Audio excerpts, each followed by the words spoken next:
Hi, my dear friends. Hello, my dear brothers and sisters. This is Bobby Quitain welcoming you to Pathways of Hope. Some decades ago, a movement was created. It's called WWJD, or What Would Jesus Do movement. And the members of this movement had one objective: to always think of how Jesus would respond to certain situations. And in knowing how Jesus would respond to certain situations, that's how they also wanted to respond. Now, people might say, what's so special about the responses of Jesus to certain situations that it would create an entire movement out of it?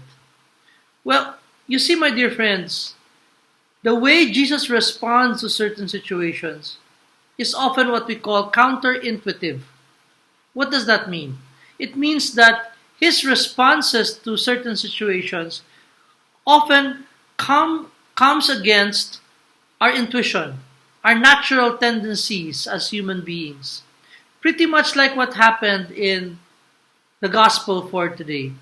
In the Gospel of Luke, chapter 9, verses 51 to 56, Jesus and his disciples went through a Samaritan town.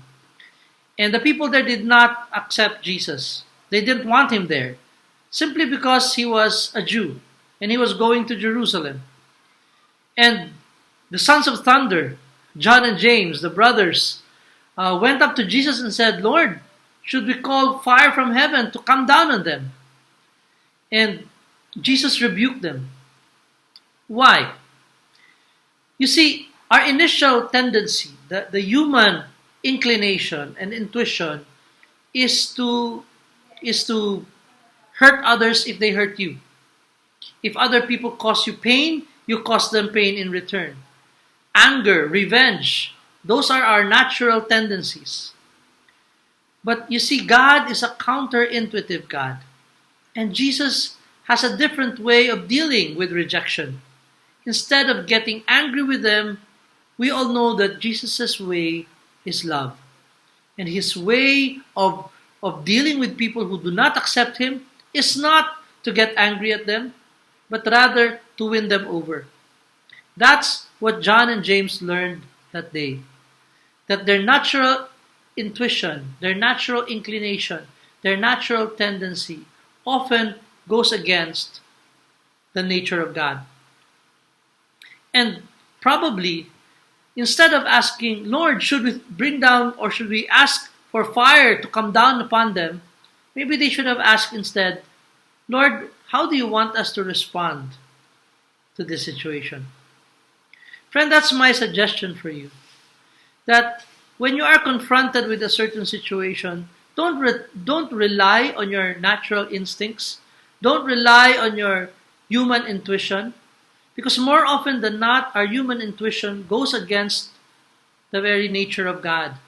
And so when you're confronted with a difficult situation, the first thing we need to do is to ask God, "Lord, how do you want me to respond to this situation?"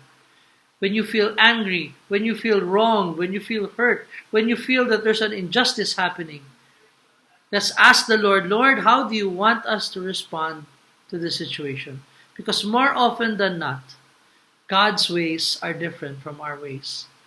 And when we learn to constantly listen to what God has to say to us in every situation, we would learn how to better respond. And the better we respond to certain situations, the better witnesses we become. And so, my dear friend, today I invite you, whatever situation you face yourself, it might be a very difficult situation, turn to God and ask him a very simple question. "Lord, how do you want me to respond to this situation?" And as you continue to listen to the Lord, you would realize that God's ways are always better than ours. God bless you today, my friend. Take care.